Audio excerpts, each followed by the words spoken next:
Hello everyone, আসসালামু আলাইকুম। এটা হলো দেশ থেকে খেজুর গুড়, চাউলের গুঁড়া পাঠিয়েছে। আমার এখানে এক ভাবি ভিজিটে আসছিল। ওই ভাবির সাথে আমার ভালোই যাওয়া আসা সম্পর্ক ছিল। উনি দেশে চলে গেছে, ওনার হাজব্যান্ড আসছে। আমাকে নতুন ধানের,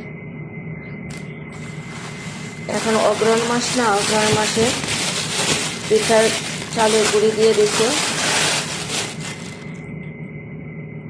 অনেকটি 5 কেজি। আর এখানে দিয়েছে গুড়, খেজুর গুড়। ভাবি বলতেছে খেজুর গুড় দিয়ে নতুন ধানের চাউলের পিঠা খায়েন। ভাবিকে ধন্যবাদ, থ্যাংক ইউ।